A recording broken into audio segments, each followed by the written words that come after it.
There is the oldest Jewish newspaper in the United States and perhaps the world is the Forward.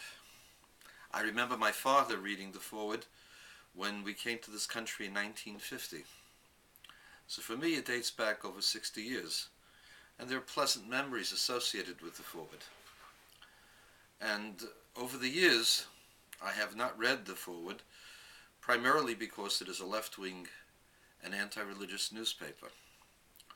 But occasionally people bring the Forward to my attention, and the Forward prides itself in its single word meaning, that it is forward thinking, in other words progressive. And this is the philosophy, the political philosophy, the world outlook of the editorial staff, that they are forward thinking and that they are progressive. And I couldn't help but remark the following. The one edition that was given to me was an edition that had a beautiful write-up of a heroic young child, 11 years old, who just lost his mother and remains dedicated, however, to God and to the Jewish people. And the writer says, well, these young people have known nothing else.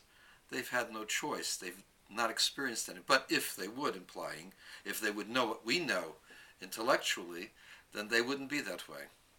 Well, this is very intellectually condescending and disingenuous, because many of my colleagues, I don't put myself in their category, nonetheless, they might consider me part of their category. Many of my colleagues are very, very very knowledgeable professors, doctorates in many, many disciplines, and yet are very, very religious and totally devoted to the ways of the Jewish people, the Orthodox tradition, as well as the Chabad tradition. And they've experienced other things. And so the condescending nature of that article was terrible. But then I looked at the editorial. The editorial was far worse. The editorial talks about how for Jewish people in Israel, Jerusalem is a non-starter, whereas the president demanded a freeze in construction. And Netanyahu said that Jerusalem is not a settlement.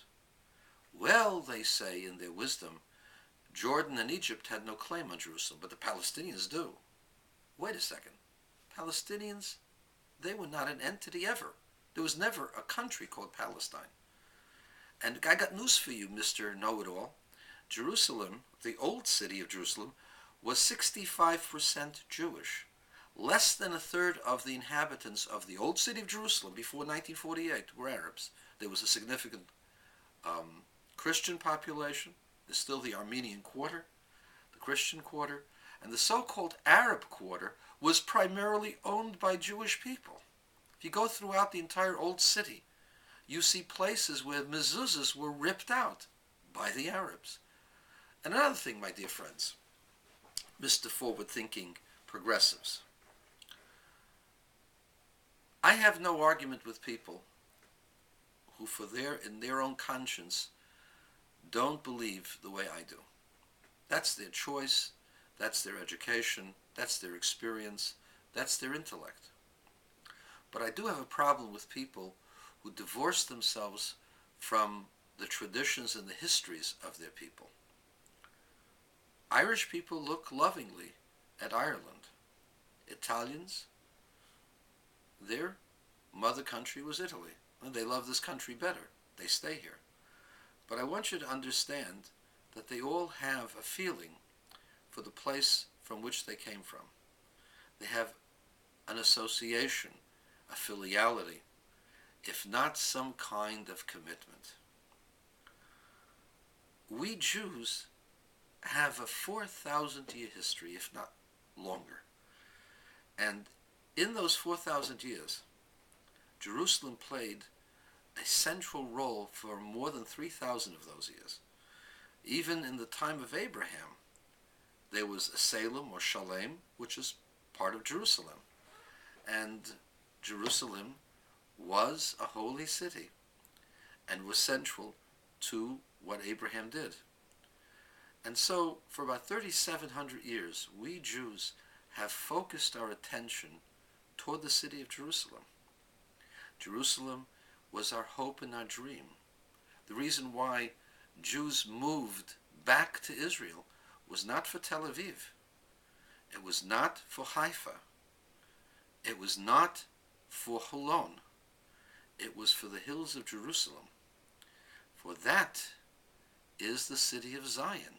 Zion was the city of David, and that is what we long for. The whole Zionist movement was a dream and a hope to go back to Jerusalem. By giving shrift to the claims, the false claims of the Palestinians, who never had Old Jerusalem, never belonged to them. To give shrift to that is to be not only disingenuous, unintellectual, unprogressive, but even more than that, un-Jewish. And for that reason, the Forward is not forward-thinking. It's not progressive. It has become the lapdog of the Democratic Party in this country. And it's sad to see.